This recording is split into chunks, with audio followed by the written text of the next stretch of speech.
লোকপিয়ল সম্পৰ্কীয় আৰু এটা নতুন ভিডিঅ'ৰ সৈতে মই ৰবিউল ইছলাম সেলিম। আপোনালোকে লক্ষ্য কৰিছে লোকপিয়ল দৰ্শকৰ সমস্যাৰ সমাধান। হয়, এই ভিডিঅ'ত দৰ্শকে সন্মুখীন হোৱা যিবিলাক কিছু সমস্যা, তেনেকুৱা কিছু সমস্যাৰ সমাধান সম্পৰ্কে আলোচনা কৰা হ'ব। মই ইতিমধ্যে লোকপিয়ল সম্পৰ্কে কেইবাটাও ভিডিঅ' ফেচবুক, ইউটিউবত আপলোড কৰিছোঁ। সেইখিনি যথেষ্ট সংখ্যক ব্যক্তিয়ে সঁহাৰি জনাইছে। লগে লগে কিছু দৰ্শকৰ মনৰ কিছু প্ৰশ্ন, কিছু তেওঁলোকে সন্মুখীন হোৱা কিছু সমস্যা ইয়াত উপস্থাপন কৰিছে।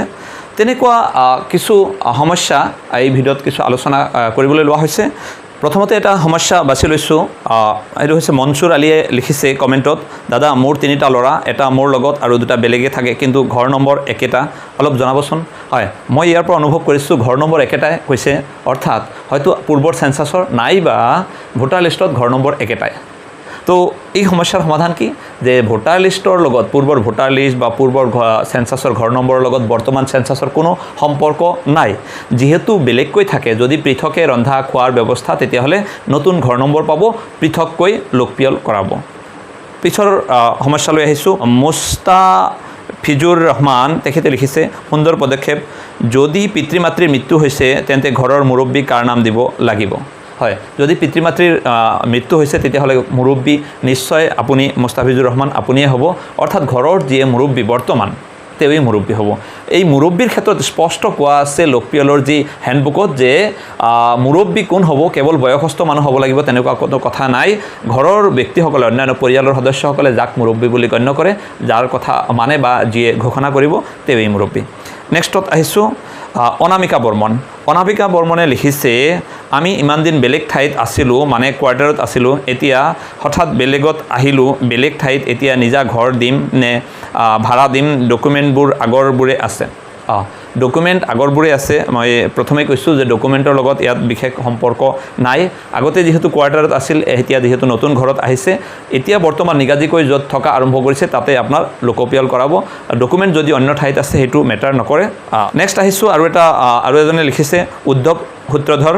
তেখেতে লিখিছে, স্বগণনা কৰোঁতে যদি এটা পৰিয়ালে ভাষা অসমীয়া কৰি তথ্য যুগুত কৰি থয় আৰু তেওঁ বাস কৰা এলেকাত যিজন এনুমাৰেটৰ আহে তেওঁৰ HLO এপত ভাষা ইংৰাজী কৰা থাকে, তেতিয়া এনুমাৰেটৰ এপত সেই ব্যক্তিজনৰ তথ্যখিনি চেঞ্চাছত উপলব্ধ হ'বনে? হয়, ভাষা যদিও এনুমাৰেটৰৰ ভাষা বেলেগ হ'ব পাৰে, নাইবা আপোনাৰ স্বগণনাৰ কৰা পৰিয়ালৰ মুৰব্বীৰ এপৰ ভাষা বেলেগ হ'ব পাৰে, কিন্তু তথ্য উপলব্ধ হ'ব চিয়'ৰ। নেক্সট আহিছোঁ ৰফিকুল ইছলাম তালুকদাৰে লিখিছে, ছাৰ যদি এজন মানুহৰ ঘৰৰ এবাৰ সেল্ফ এনুমাৰেশ্যন কৰে তেন্তে সি আকৌ একে মোবাইল নম্বৰ দি নিজৰ দোকান ঘৰৰ সেল্ফ এনুমাৰেশ্যন কৰিব পাৰিব নেকি? নোৱাৰে, কাৰণ ইয়াত স্পষ্টভাৱে কোৱা আছে সেল্ফ এনুমাৰেশ্যনত এটা মোবাইল নম্বৰ কেৱল এবাৰেই ব্যৱহাৰ কৰিব পাৰিব। নেক্সট আহিছোঁ হৃদয় ৰাভাই লিখিছে, একেটা পৰিয়ালৰে বেলেগ বেলেগকৈ খায় কিন্তু ঘৰ নম্বৰ এটাই, কোনে মুৰব্বী হ'ব বা বেলেগ বেলেগকৈ ফিল আপ কৰিব লাগিব নেকি জনাব? হয়, যদি বেলেগকৈ খায়, ৰন্ধা খোৱা, মই পূৰ্বে কৈছিলোঁ আকৌ কৈছোঁ, ৰন্ধা খোৱাৰ যদি ব্যৱস্থা বেলেগকৈ যদি খায়, তেতিয়াহ'লে ঘৰ নম্বৰ নতুন হ'ব, অৰ্থাৎ এই বৰ্তমান লোকপিয়লৰ নতুন ঘৰ নম্বৰ পাব। সেইকাৰণে নতুনকৈ, অৰ্থাৎ পৃথকে এইটো লোকপিয়ল কৰাব আৰু পৃথক মুৰব্বী হ'ব। নেক্সট আহিছোঁ গিয়াছ উদ্দিনে লিখিছে, দাদা মোৰ পৰিয়ালৰ সদস্য 5জনৰ পৰা 2জনী ছোৱালী বিয়া দিলোঁ, এতিয়া মোৰ পৰিয়ালৰ সদস্য কেইজন লিখি দিম, প্লিজ সহায় কৰিব। হয়, আপোনাৰ যিহেতু ছোৱালী ইতিমধ্যে বিয়া দিছে, বিয়া দিয়াৰ লগে লগে সেই ছোৱালী দুজনী বেলেগ পৰিয়ালৰ সদস্য, যি পৰিয়ালত আপুনি বিয়া দিলে সেই পৰিয়ালৰ সদস্য, তাতেহে এনুমাৰেশ্যন হ'ব, তাতেহে গণনা হ'ব। অৰ্থাৎ আপুনি বিয়া দিয়া ছোৱালীসকলৰ নাম আপোনাৰ পৰিয়ালত অন্তৰ্ভুক্ত কৰাৰ প্ৰয়োজন নাই। কাৰ্তিক কোঁৱৰে লিখিছে, মোৰ ঘৰ গাঁৱত কিন্তু বেলেগ ঠাইত থাকোঁ, চাকৰি সূত্ৰে কোন অৱস্থা বা ঠাই উল্লেখ কৰিব লাগিব? হয়, আপোনাৰ গাঁৱত ঘৰ, আপুনি বেলেগত থাকে। যদি স্থায়ীভাৱে বেলেগত থাকে তেতিয়াহ'লে তাতেই আপোনাৰ পিয়ল কৰক, আৰু যদি অস্থায়ীভাৱে খুব কম খন্তেকীয়া সময়ৰ কাৰণে থাকে, মাজে মাজে থাকে আৰু স্থায়ীভাৱে আপোনাৰ গাঁৱতেই থাকে, তেতিয়াহ'লে গাঁৱতেই লোকপিয়ল কৰাওক। মুঠতে আপোনাৰ পিয়লটোৰ পৰা আপুনি বাদ পৰিব নালাগে আৰু 2 ঠাইতো হ'ব নালাগে। ৰেজাউল হকে লিখিছে, ছাৰ ছাপ'জ ঘৰত 5জন মানুহ আছে, সেই 5জনেই এইটো ফৰ্ম ফিল আপ কৰিব লাগিব নেকি? অৰ্থাৎ এইটো স্বগণনাৰ কথা উল্লেখ কৰিছে, যে যদি 5জনে আছে 5জনেই এইটো ফৰ্ম ফিল আপ কৰিব লাগিব নেকি? নালাগে, 5জনৰ হৈ ঘৰৰ মুৰব্বীয়ে এটা ফৰ্ম ফিল আপ কৰিব, হৈ যাব।